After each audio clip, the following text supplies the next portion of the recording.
So, yet another cast by Borsek. I'm starting in the top left corner as the blue Zerg, and my allies are Lucifer, otherwise also known as Satan. Okay, a little bit of a joke there, and Bite Bandit, the teal Terran. So, we're starting off, and our enemies are Gorka, which is the yellow Zerg, the orange Protoss Nate, and the violet Terran Emo. Well, so it's ZZT versus ZPT. So we have all races on the map, and everyone is slowly macroing. If we look at the APM, the yellow player seems to be APM spamming, or at least he did in the beginning, because right now there's nothing really going on the map. If we look at the encount tab, everybody's about the same level. Everyone's macroing up. There's not gonna be any cheese this game because we've all decided we don't like cheese and we won't cheese this time for once.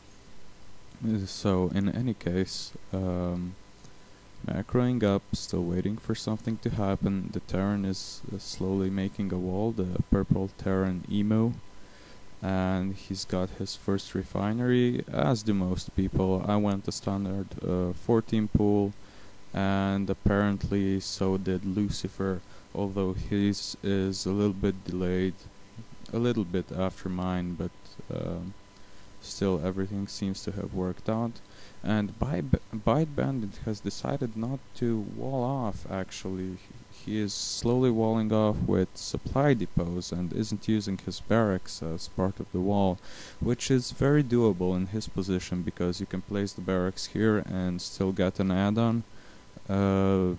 Because if you look at this position here, it's harder to do that. You can get the barracks about here and then the add-on closes off the wall, but here it's immediately closed by the barracks, so you can place the add-on whenever you want. And the same goes for Emo, of course. Great positions for Terran players.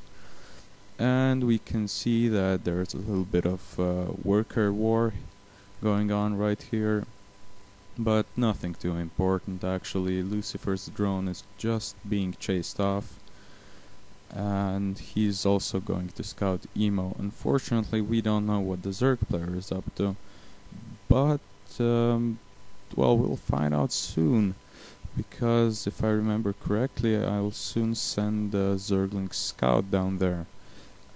And in any case, I'm just making a small army just to, you know, have some defenses ready, because although our opponents won't actually be making a huge push, which would come right about in a minute or two. Every one of them would come with a force similar to mine, and they'd go and attack one of the members of my team, and they could probably take one of us down. Not the Terran though, obviously, as he has a wall in, though he doesn't have any units, so this is not the greatest opening. I mean, if they were to rush right now, then we'd be dead.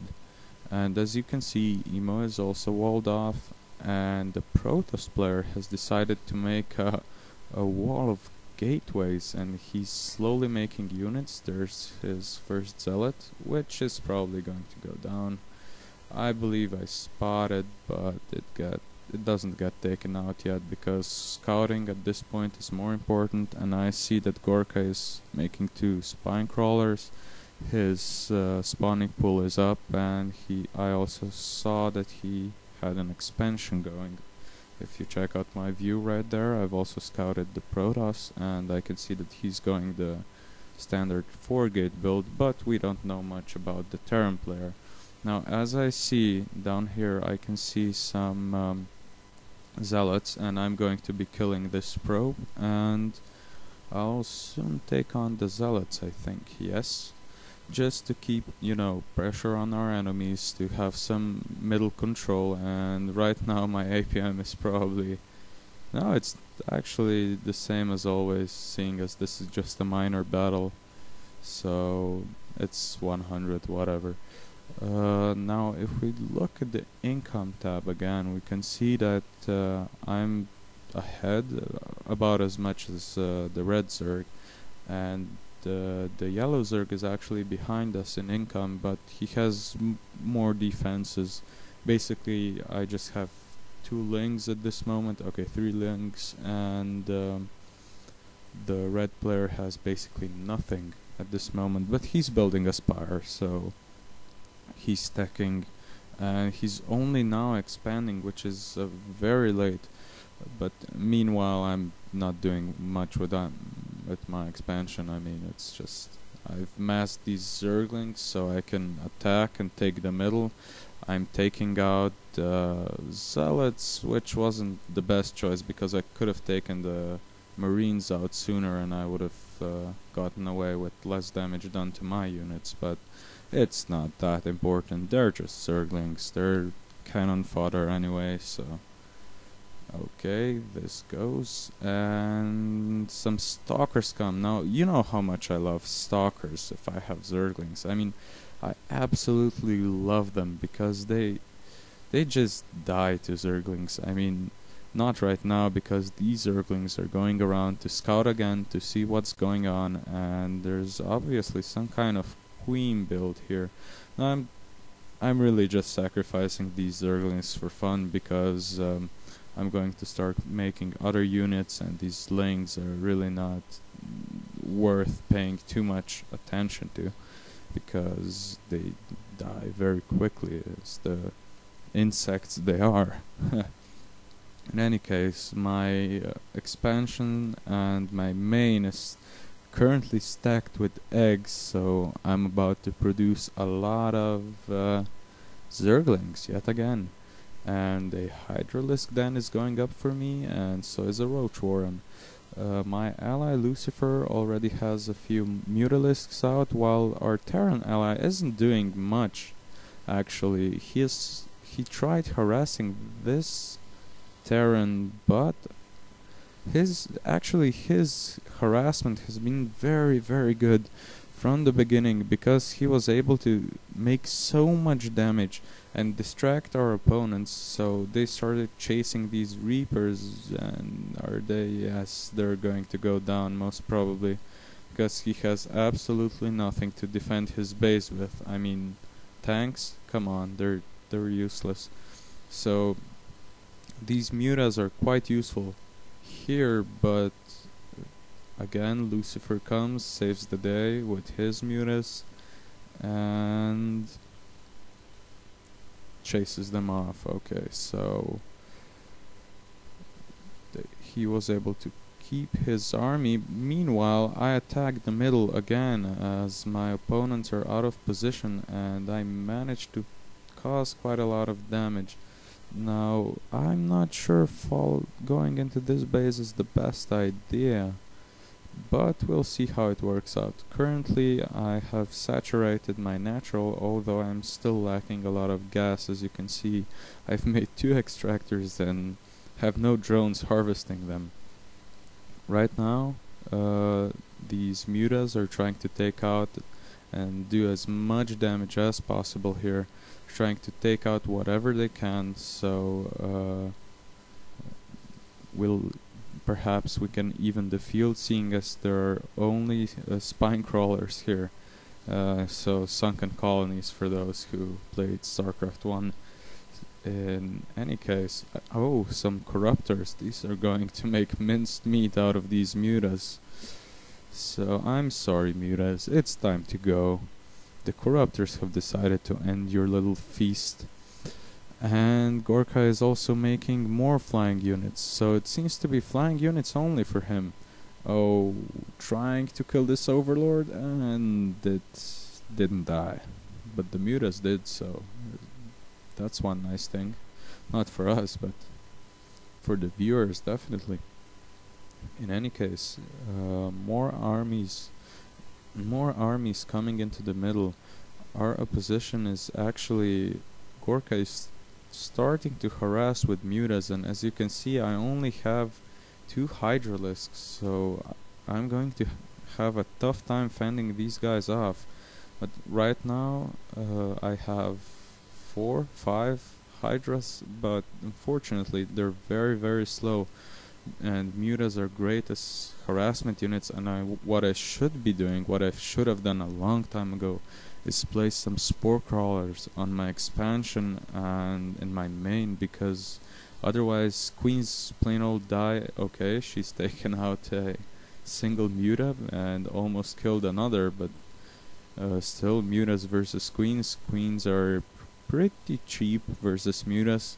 I consider Vespine gas double the worth of minerals. So basically mutas are 300 while queens are 150, and one on one a muta dies easily.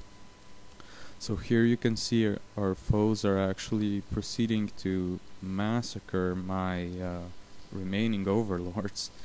And just as my hydras reinforce this battle, I even transfuse this hydra here, but it doesn't live very long because basically there's a bunch of marines here and I'm not sure how I'll be able to fend this off. And some mutas are incoming. And here comes Lucifer, my favorite ally.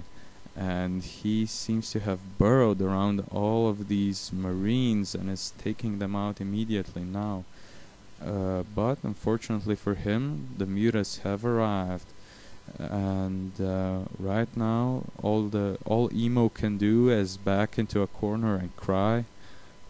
But unfortunately, I'm being attacked by Gorka, and his mutas are just raising hell in my base and my expansion, and I still haven't put up those spore crawlers. Now, meanwhile, there's a bunch of marines standing in front of Emo's barracks, and as these mutas are flying around, I try to retreat my overlords that were up in that corner, and currently my supply is very bad. If we look at the resources, my supply is at 52 actually, not 68 as Lucifer's, and we can see that I'm desperately trying to make some more larvae. This is going to be a lot of overlords, and again Gorka is trying to harass, while there's another small army starting to bunch up in the middle. And I'm just trying to ping to my ally so he can attack these mutas. He can either cause them damage or at least try to save my base. And here's me with Satan save me. Jokingly naming my ally Satan while he's getting attacked by a bunch of stalkers. These mutas won't be able to hold up, and I do believe he quits the game at this point, although not everything is lost. As you can see, all of these marines are going to be running into this base, but unfortunately they cannot run into the Terran's base because he's got a siege tank here, and these hydralisks take on the marine force, and now they burrow and they unburrow, but unfortunately they're all just massacred. And at this point it's looking very very grim for us, but fortunately Bite Bandit has built a bunch of banshees, and Lucifer leaves the game as all his forces are under attack.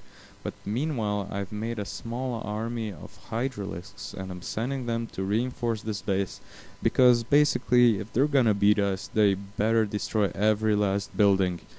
Otherwise we might just stand up again and beat them back just like they tried to beat us. And most of the mutas here dying to my hydras and some of Lucifer's hydras, and meanwhile these banshees are raising hell in Purple's base, because basically they can just go around unchecked as long as they keep themselves close.